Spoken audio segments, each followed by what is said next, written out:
तुर्रम खां बनने हो क्या ज्यादा ही? नहीं बन रहे हो तो बता दो। नमस्कार दोस्तों, आज तुर्रम खां की बात करेंगे, समझ गए ना? अरे आपकी नहीं बात करेंगे, आज हम असली तुर्रम खां की बात करने जा रहे हैं। आखिर ऐसा कौन सा इंसान है जिसके नाम पर ये डायलॉग इतना ज्यादा मशहूर है कि छोटे से लेकर बड़ा, बड़े से लेके छोटा, अमीर से लेके गरीब, सब इसका इस्तेमाल करते हैं। ज्यादा तुर्रम खां बनने की जरूरत तो है नहीं। शुरुआत कर लेते हैं इस वीडियो की, जान लेते हैं कि आखिर तुर्रम खां भैया कौन थे और ये नाम आखिर कैसे एक मुहावरा बन गया। चलिए जान लेते हैं। तुर्रम खां का असली नाम जो था वो था तुर्रेबाज खान। जी हाँ, तुर्रेबाज खान दक्कन के इतिहास में एक वीर व्यक्ति माने जाते हैं जो अपनी वीरता और साहस के लिए जाने जाते थे। हैदराबाद लोक कथाओं में एक सकारात्मक कठबोली है तुर्रम खान। जब आप किसी को ऐसा कहते हैं तो आप उसे हीरो कह रहे हैं। ये तुर्रेबाज खान के नाम से आता है। ये क्रांतिकारी व्यक्ति, स्वतंत्रता सेनानी थे जिन्होंने हैदराबाद के चौथे निजाम और अंग्रेजों के खिलाफ विद्रोह किया था। तुर्रम खान 1857 में भारतीय स्वतंत्रता संग्राम की पहली लड़ाई के जांबाज हीरो थे।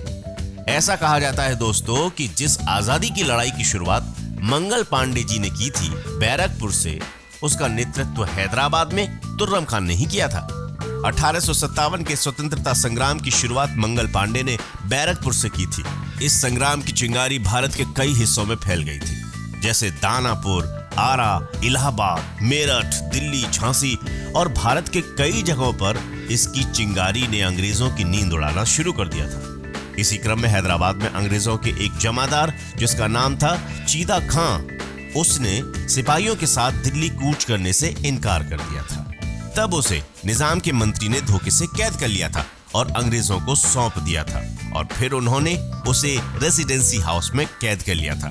उसी को छुड़ाने के लिए तुर्रम खां अंग्रेजों पर आक्रमण करने के लिए तैयार हो गए थे। जुलाई 1857 की रात को तुर्रम खां ने 500 स्वतंत्रता सेनानियों के साथ रेजिडेंसी हाउस पर हमला बोल दिया था।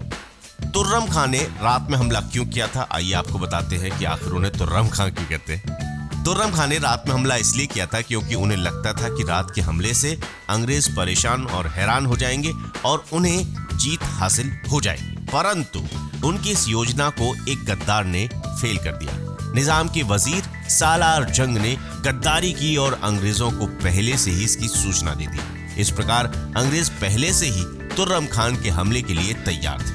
अंग्रेजों के पास बंदूकें और तोपें थी, लेकिन तुर्रम खां और उनके साथियों के पास केवल तलवारें थी।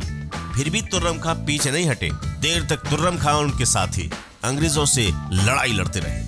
अंग्रेजों की पूरी कोशिश के बावजूद भी तुर्रम खां को वो कैद नहीं कर पाए।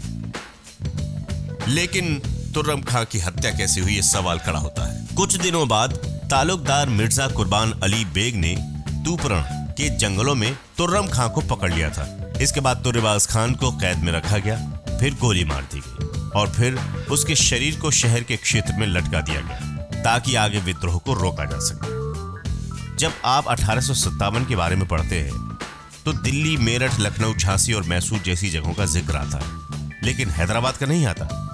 ऐसा इसलिए क्योंकि निजाम अंग्रेजों के सहयोगी थे और लड़ने का कोई कारण नहीं था। लेकिन तुर्रेबाज खान के साथ एक संक्षिप्त अवधि आई जब हैदराबाद संघर्ष विद्रोह में शामिल हो गया। आज भी लोग तुर्रम खां की बहादुरी के कारण उनको याद करते हैं और उनके नाम के अक्सर मुहावरे और डायलॉग बनाए जाते हैं। तुर्रम खान को कहा जाता है कि जो 500 साथियों के साथ बिना हथियार के अंग्रेजों से लड़ गया और पूरी रात लड़ता रहा, ऐसे तुर्रम खां बनने की जरूरत तो है नहीं, क्योंकि भैया परिणाम सही नहीं होता है।